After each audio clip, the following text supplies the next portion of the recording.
Pembuktian sudah dimulai, jadi sudah ketahuan siapa berperan apa, kan? Masalah nanti tanggapan terhadap saksi-saksi itu kita akan tuangkan di dalam pledoi. Pada prinsipnya jelas bahwa banyak kejanggalan sampai akhirnya Pak Yosep ini menjadi terdakwa dalam kasus ini. Dan kita sedang berusaha membuktikan bahwa apa yang dilakukan oleh jaksa itu tidak benar. Dan banyak yang kejanggalan, terutama ini baru saksi-saksi di awal karena belum berkaitan dengan pokok perkara yang saksi-saksi ya, fakta yang di sekitar TKP maupun di sekitar rumah Bu Mimin. Ini baru penyelidikan saksi-saksi Polsek maupun Polres. Itu saja. Untuk persiapan sidang habis gimana? Ya kita ikuti saja berapa saksi yang akan dihadirkan oleh pihak jaksa. Ya kita ikuti saja sampai setengah 9 malam ini juga, nggak ada masalah. Tadi itu saksi dari JPU kan, Pak ya? Semua saksi yang dihadirkan hari ini itu saksi dari jaksa penuntut umum. Ya. Saya tidak tahu berapa jumlah saksi yang dihadirkan di berkas itu, setahu saya kurang lebih ada 50 orang. Tapi teman-teman tahu kan bahwa di awal itu yang diperiksa itu ratusan ya. Tapi apakah ini saya tidak tahu apakah ini dimasukkan dalam berkas atau tidak. Ada bocoran saksi siapa aja, Bang? Belum tahu. Katanya sehari sebelum sidang baru dikabarkan ke pihak kami. Ada bocoran Yoris sama Yanti katanya, sama Danu. Ya. Benar, Bang? Belum tahu saya. Ya siapapun mau dihadirkan ya kami siap. Ya. Bang, ini izin Bang, saya tadi kurang begitu menyimak. Setelah sekarang dihadirkan ada 6 saksi mungkin yang sudah dilakukan. Bagaimana nih tanggapan Abang nih terhadap saksi-saksi yang sudah hadir dari ke-6 saksi ini? Apakah memang ada yang memberatkan atau meringankan begitu, Bang? Jadi saya tidak bicara memberatkan dan meringankan dulu hari ini. Yang ingin saya perlihatkan ini fakta di penyidik saja seperti apa. Hari ini keterangan Pak Karsa sebagai kanit dengan anak buahnya berbeda, ya kan, bertolak belakang. Dengan Ilan itu bertolak belakang. Pak Kanit Karsa dengan Ilan sudah bertolak belakang. Kedua, ada penyidik Polsek Subang yang diam-diam mendokumentasikan tapi tidak direspon oleh pihak Polres Subang. Padahal ternyata ketika teman-teman melihat video itu ditayangkan di ruang sidang, kan jelas krusial sekali. Itu membantah keterangan Danu yang menyatakan jenazah digendong dari pintu depan. Sementara di depan tidak ada tetesan darah sama sekali. Yang jelas-jelas tadi teman-teman lihat bahwa tetesan darah sementara bekas geretan jenazah itu ada di pintu belakang. Itu jelas. Saya semakin yakin bahwa Danu itu berbohong, mengarang cerita. Karena video yang tadi saya yakin banyak pihak baru lihat hari tadi, terutama ketika pintu bagasi Alvan itu dibuka, posisi jenazah seperti apa. Saya sangat yakin Danu itu berbohong. Kenapa? Kita sudah lihat videonya tadi. Bekas darah itu di belakang, bukan di depan. Sementara direkonstruksi Danu memperagakan seolah-olah Pak Yosep itu membawa dari pintu depan. Ya, kalau memang itu terjadi berarti orang yang lalu lalang di jalan akan melihat posisi Danu atau Pak Yosep menggiring jenazah. Kalau versi keterangan Danu itu. Tapi keterangan Danu seperti dituangkan dalam dakwaan terbantahkan oleh bukti yang sebenarnya dimunculkan oleh penyidik sendiri. Pak Roni memperlihatkan video bahwa di TKP pada pagi hari itu darah itu berceceran di belakang mobil. Masa darah di belakang mobil kemudian jenazah dibawa lewat pintu depan? Kita uji nanti keterangan Danu seperti apa. Kita minta video itu ditayangkan, ya kan? Kita minta kepada penyidik ataupun jaksa untuk video itu ditayangkan kembali ketika Danu diperiksa. Nah, jangan asal ngaku saja ini. Ya. Kemudian berkaitan dengan bak, jelas di situ. Di bak itu ternyata sprint belum turun, baru masih dalam taraf monitoring, orang sudah turun. Penyidik Polres Subang sudah turun. Ya, bahkan Pak Kanit Presmob langsung masuk ke TKP. Sementara Inafis belum datang. Satu. Kedua, posisi bak itu jelas. Nah, ini tadi kan ini terbukti ada 3 jaket, 2 ditemukan dan 1 tidak. Ini yang kita cari. Helm itu ternyata ada foto yang saya perlihatkan tadi. Itu helm milik Yoris, ada di depan pintu. Helm Amel yang dipakai oleh Yoris di depan pintu depan, di teras. Itu kita klarifikasi bahwa itu adalah helm Yoris, helm yang dipakai Yoris milik Amel. Ya. Jadi saya yakin pagi-pagi sebelum Inapis datang itu Yoris sudah ada di TKP. Bukankah itu yang diendoskan kepada anjing pelacak dengan Betul. helm kuning itu? Ya, bukan helm kuning, helm yang warna hitam titik-titik atau ada ornamen hitam, garis-garis. Garis-garis putih. Itu adalah helm Amel yang dipakai oleh Yoris. Helm baru kayaknya. Dan di situ di ujung ada foto yang tadi jelas itu posisi jaket Pak Yosep, bukan jaket yang diperlihatkan di depan. Karena yang di bawah di depan itu ada warna birunya, jaket tebal. Dan itu sampai hari ini jaketnya nggak tahu ada di mana. Izin Bang, bagaimana tanggapan Abang? Tadi ada salah satu saksi mengatakan bahwa Ramdhanu di awal-awal sudah menyebutkan nama Pak Yosep, Ibu Mimin, Abi dan Arigi.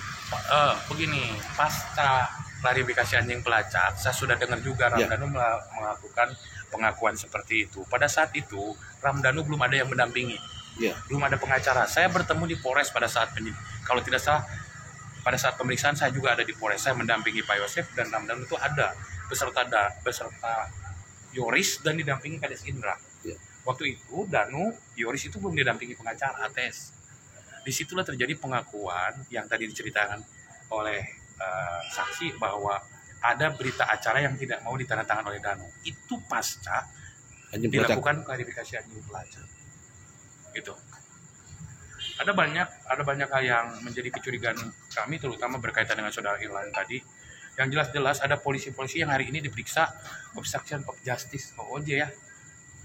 Jadi masih mungkin juga tadi saksi Irlan supaya perkara ini tidak dikait-kaitkan, tidak bisa karena OJ yang diperiksa di Polda Jabar itu berkaitan dia dengan bukti yang hilang, yang rusak, bahkan ada uang yang dikembalikan kepada keluarga korban, kemudian dikembalikan lagi, bahkan menerima setoran uang.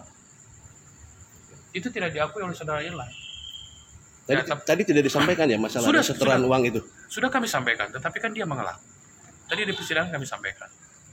Intinya berkaitan perkara OJ, pertama saksi Irlan tidak mau itu dikait-kaitkan dengan perkara ini. Padahal jelas dia diperiksa ini karena kaitan penyidikan perkara ini. Dan jadi ada banyak kejanggalan yang saya yakin saya yakin ini tentunya akan menjadi hal positif untuk pembuktian perkara Pak Yosep.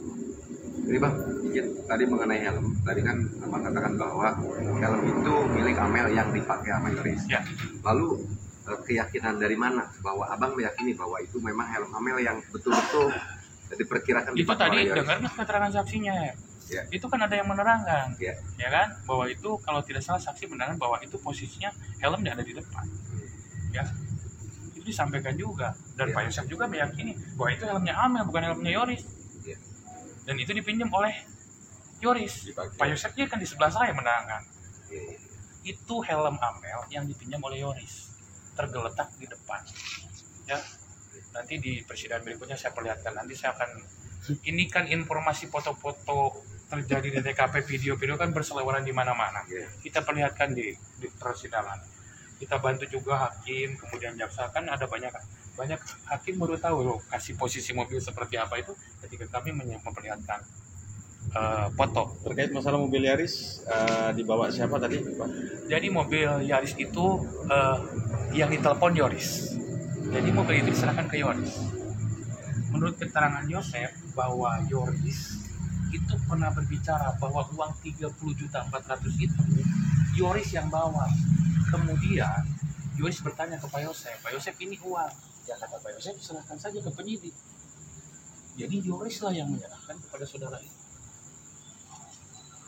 di Polsek Jalan Saga. Itu pengakuan Pak Yosep. Pak Yosep ada sebelah saya. Tapi dari saksi itu tidak ada yang menyatakan dari Yoris dari semua saksi ya? Ya, terutama Irlan ya, menutupi Yoris terus dari tadi. Ya kan? Saya baru tahu juga ternyata Irlan satu alma mater dengan Yoris. Sama Andi Susanto juga satu alma mater ternyata satu kampus ternyata mereka. Saya baru tahu sekarang nih hari ini. Intermezzo aja kan. Bang, 2 kata untuk sidang hari ini, Bang. 2 kata. Capek. Misalnya kita dari pagi dari jam 10 menjelang jam 9 kita memeriksa orang saksi yang saya tidak tahu apakah mereka itu benar-benar lupa, apakah pura-pura lupa atau dibuat lupa, atau saya tidak tahu lah ya. Yang jelas proses mencari keadilan ini jalannya cukup terjal. Jadi saya berharap, sekali lagi mohon maaf kepada teman-teman, saya tidak meminta untuk melarang teman-teman hadir di ruang sidang. Yang saya tidak pernah menyampaikan itu. Ini hanya mungkin berkaitan ber 159 KUHP tadi, supaya tidak saksi yang belum diperiksa tidak mengetahui keterangan saksi yang lain. Lebih kepada proses itu. Ya. Jadi sebenarnya ilegal apa dibolehkan dapat tidak, Bang? Ini berbicara tentang kesepakatan sebenarnya. Ini bagaimana pengadilan bersikap, karena melihat betapa urgensinya keterangan saksi dalam penanganan perkara ini. Ya tentunya pengadilan mungkin bersikap harus seperti apa. Iya, tetap tidak eksplisit kan. Tidak eksplisit. Sebenarnya tidak wajib. Tapi ini untuk kepentingan proses penyidikan, proses penuntutan hakim juga ya, Bang. Dan ini memang kewenangan ketua pengadilan. Sekali lagi saya mohon maaf, saya tidak pernah meminta itu. Mungkin pada saat putusan selah kemarin ada pertimbangan supaya saksi yang satu tidak mendapat bocoran keterangan lah. Iya, Dengan kurang lebih seperti itu. Ya. Bang, tadi izin nih satu kali lagi nih, sebetulnya tadi ada sedikit yang menarik dalam proses persidangan pembuktian tadi. Apa yang Manakala- satu amalan bukan? Bukan. Ini manakala abang nih bertanya kepada Pak Irlan ini, Pasti dikat ya. tapi instonasi nada bicaranya agak sedikit lumayan.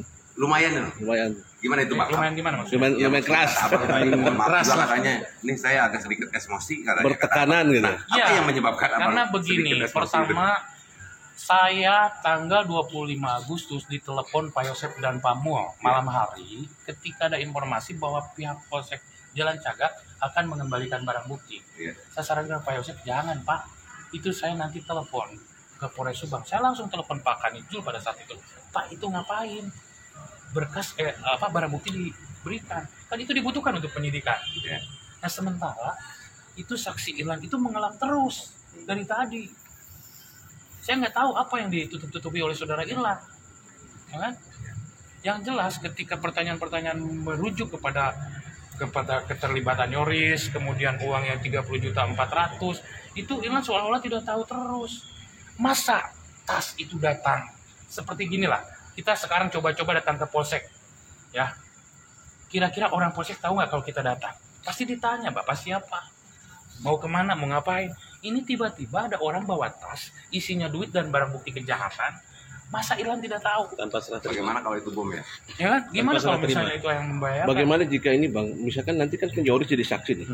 Tentunya akan dipertanyakan juga hal ini. Ya nggak jadi masalah. Bagaimana kalau Yoris misalkan tidak mengatakan bahwa dia memberikan uang itu Begini kepada saja, Irlan? yang namanya kan ini persidangan, Iya. ya kan? Lagi kan ini pro justisia, terbuka untuk umum. Semua orang bisa memberikan keterangan apapun hari ini, termasuk berbohong. Padahal sudah disumpah, ya kan?